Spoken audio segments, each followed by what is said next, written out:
मेरे सम्मानित दर्शक, पाठक, सब्सक्राइबर्स और व्यूअर्स, सबका मैं अभिवादन करता हूं। आप लोग मेरे चैनल को पसंद कर रहे हैं, इसलिए मैं आप लोगों का आभार व्यक्त करता हूं।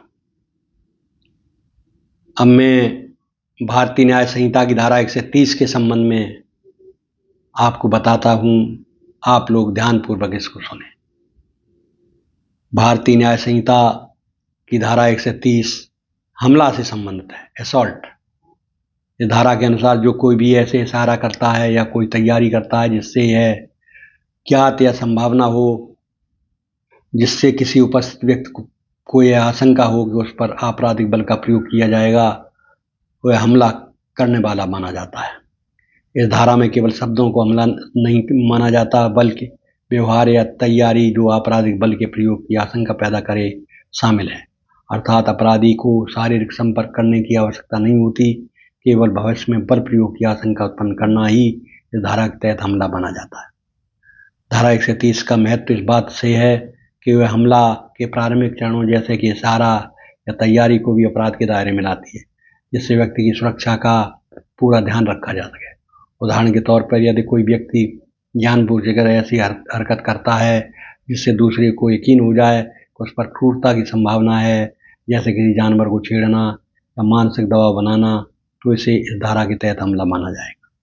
संक्षेप में बीएनएस की धारा 130 का उद्देश्य है आपराधिक बल के वास्तव प्रयोग से पूर्व की उन हरकतों को अपराध की श्रेणी में न लाना जो किसी व्यक्ति को भयभीत या असुरक्षित कर सकती है। यह सुरक्षा एवं न्याय की दृष्टि से एक महत्वपूर्ण प्रावधान है जो अपराध रोकने में सहायक है। इसलिए आप लोगों ने देखा कि धारा 130 केवल और केवल इशारा मात्र करने से कोई घूंसा दिखाए किसी आदमी को, कोई लठ दिखाए, तो इसी पे वो अपराध बन जाता है। धारा 130 के अंतर्गत हमला, इसे केवल इशारा से बताए, बल का प्रयोग भी न करे, तब भी ये धारा बन जाती है। धारा 130 के तत्व कौन कौन से हैं ये भी मैं आपको बताता हूँ। धारा 130 भारतीय न्याय संहिता को 130 को ये धारा हमले को परिभाषित करती है। इसके अनुसार जो कोई इशारा या तैयारी करता है या इरादा रखते हुए, जानते हुए, इससे उपस्थित किसी व्यक्ति को आशंका हो जाएगी कि वह व्यक्ति उस पर आपराधिक बल का प्रयोग करने वाला है, तो वह हमला माना जाता है। इस स्पष्टीकरण में कहा गया है कि मात्र शब्द हमला नहीं होते, बल्कि शब्द, इशारे या तैयारी को ऐसे अर्थ दे सकते हैं जो हमले के समान हो। तत्व भारतीय न्याय संहिता की धारा बीएनएस की धारा 130 के अपराध के मुख्य तत्व निम्न प्रकार हैं। आरोपी द्वारा इशारा या तैयारी करना। नंबर 2, आरोपी को इरादा या ज्ञान होना चाहिए इससे पीड़ित को आपराधिक बल के प्रयोग की आशंका हो। पीड़ित का उपस्थित होना और उसे वास्तविक आशंका का अनुभव करना। शारीरिक संपर्क की आवश्यकता नहीं, केवल भय उत्पन्न करना पर्याप्त है। उदाहरण, ए अपनी मुट्ठी जेब की ओर हिलाता है, मुट्ठी हिलाता है जानते हुए कि उसे जोड़ को हमले का डर लगेगा, तो वो हमला है। ए छड़ी उठाकर जेड से कहता है कि मैं तुम्हें मारूंगा, शब्दों के साथ इशारा हमला बन जाता है। एक खतरनाक कुत्ते को जंजीर खोलने की तैयारी करता है जिससे जेड को डर लगे, तो अपराध की तैयारी है। इस प्रकार आपने देखा कि धारा 130 जो है केवल इशारा मात्र कर देने से हमला की परिभाषा में आ जाता है। इसके धारा 130 के जो तत्व हैं, एलिमेंट्स हैं, वो इस प्रकार हैं। नंबर 1, इशारा या तैयारी। कोई ऐसा इशारा या तैयारी करना जिससे किसी व्यक्ति को यह आशंका हो कि उस पर आपराधिक बल का प्रयोग होने वाला है। उदाहरण, कोई व्यक्ति अपनी मुट्ठी किसी की ओर हिलाए, यह इशारा दिखाए कि मारने वाला है। नंबर 2, आशंका उत्पन्न होना।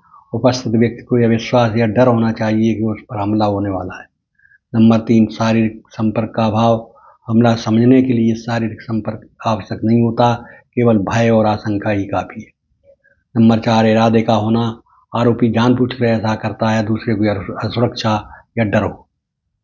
केस लॉ के उदाहरण केस लॉ में यदि ए ने जानबूझकर बी को उकसाया ताकि गुस्से में प्रतिक्रिया कर सके और फिर ए ने उस पर हमला किया, तो ऐसे मामले में सजा में कोई कमी नहीं होती। एक केस में ए ने खतरनाक कुत्ते की जंजीर खोलने की तैयारी की ताकि बी को डर लगे, भले ही कुत्ता छोड़ा न गया हो तो इसे हमला माना जाएगा।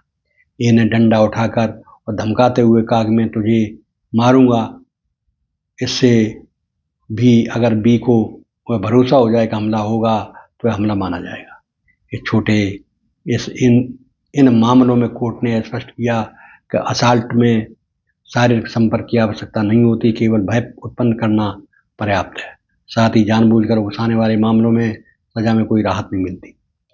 इस प्रकार धारा 130 के तत्वों के लिए इरादा, आशंका, इशारा, तैयारी और उपस्थित व्यक्ति के विश्वास आवश्यक है। इन तत्वों को समझते हुए अदालतों ने कई बार उल्लेखनीय प्रावधानों को सही ठहराया है और अपराधी को दंडित किया है।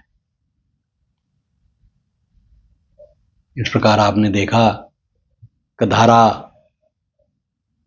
130 वो धारा है जिसके अंतर्गत इशारा करके पीड़ित को अपराधी डर पैदा करे कि मैं तुझे मारूंगा, अपने कुत्ते की जंजीर को पकड़ के खोलना चाहे कि मैं तेरे ऊपर कुत्ते को छोड़ दूंगा, इससे कुत्ता तुझे खा लेगा, काट लेगा। तो इस प्रकार जो के कृत्य हैं वो धारा 130 के अंतर्गत आते हैं।